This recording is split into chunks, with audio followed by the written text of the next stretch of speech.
रममा पाकिस्तान के गुजरात जिले के हंज गांव में हुई 18 घंटे की लंबी मुठभेड़ ने इंटरनेट पर तहलका मचा दिया है रे।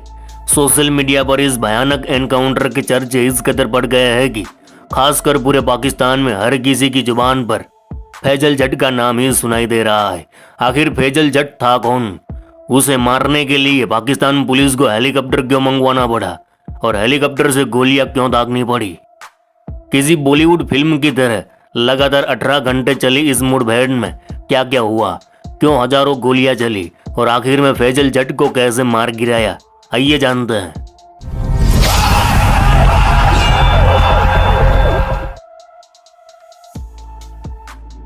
केम छो मजामा?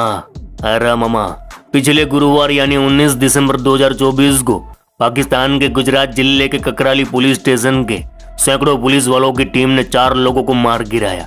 इसमें प्रमुख रूप से फैजल शहजाद उर्फ फैजल हंज उर्फ फैजल जट शामिल था।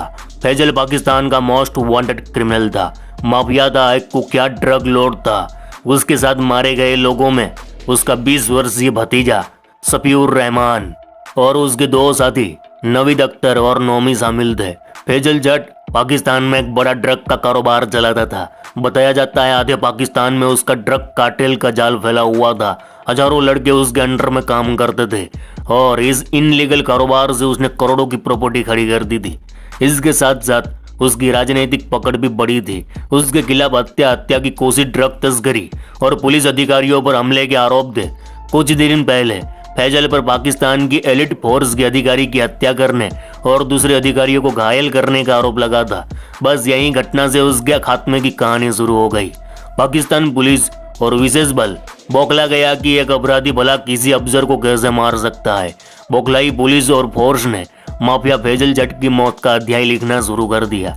जब उस अधिकारी की हत्या हुई उसके तुरंत बाद पाकिस्तानी विशेष बलों और पुलिस ने उसे जिंदा या मुर्दा पकड़ने का बीड़ा उठाया और उसके खिलाफ बड़ा ऑपरेशन प्लान किया।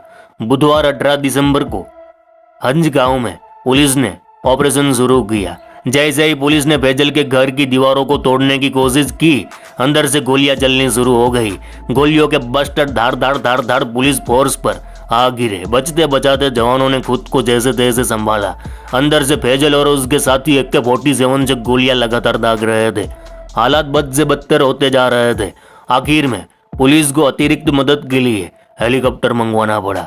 हेलीकॉप्टर के आने के बाद पुलिस फोर्स भी बावरी हो गई। पुलिस ने भी हेलीकॉप्टर से फैजल के घर पर गोलियों की बौछार शुरू कर दी। इस एनकाउंटर के दौरान हजारों राउंड फायर हुए, दर्जनों आंसू गैस के गोले दागे गए। करीब 18 घंटे तक यह मुठभेड़ चली। इस 18 घंटे में रुक रुक कर लगातार गोलीबारी चलती रही। 18 घंटे बाद सुबह 7 बजे गोलीबारी थमी। पुलिस ने उस घर के अंदर जाकर देखा तो 4 लाशें पड़ी थी। बता दें कि पाकिस्तान के गुजरात जिला पुलिस के DSP मुस्तनर आत्मा बाजवा और SP रियाज अहमद नाज ने इस ऑपरेशन को लीड किया। पुलिस पहले फैजल जट के घर को गिराने गई थी ताकि उसके ड्रग तस्करी के अड्डों को खत्म किया जा सके। जैसे ही घर को तोड़ने की कार्रवाई शुरू की गई, अंदर से फैजल ने फायरिंग शुरू कर दी।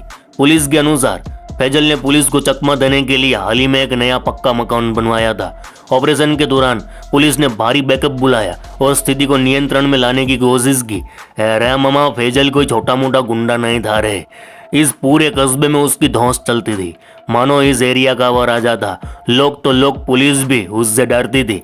ड्रग के व्यापार और राजनीतिक संरक्षण में वह इतना ताकतवर हो गया कि कभी पुलिस ने उसके गिरेबान को पकड़ने की हिम्मत नहीं की। हालांकि एलिट फोर्स के एक अफसर की हत्या ने पुलिस फोर्स को हिलाकर रख डाला और आखिर में पुलिस फोर्स एकजुट हो गई और फैजल जट को खत्म करने की ठान ली।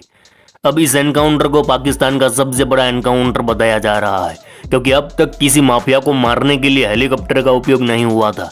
लेकिन माफिया फैजल जट के मामले में हेलीकॉप्टर को बुलाना पड़ा और हेलीकॉप्टर से गोलियां चलानी पड़ी। सोचो ये कितना बड़ा माफिया रहा होगा। खैर, मुठभेड़ के बाद इलाके में पुलिस की कड़ी सुरक्षा व्यवस्था बनाई गई है ताकि कोई उपद्रव ना फैले। तो मामा, ये थी पाकिस्तान के इस चर्चित एनकाउंटर की कहानी। चलो इस गुज्जू भाई का राम राम, मिलते हैं फिर।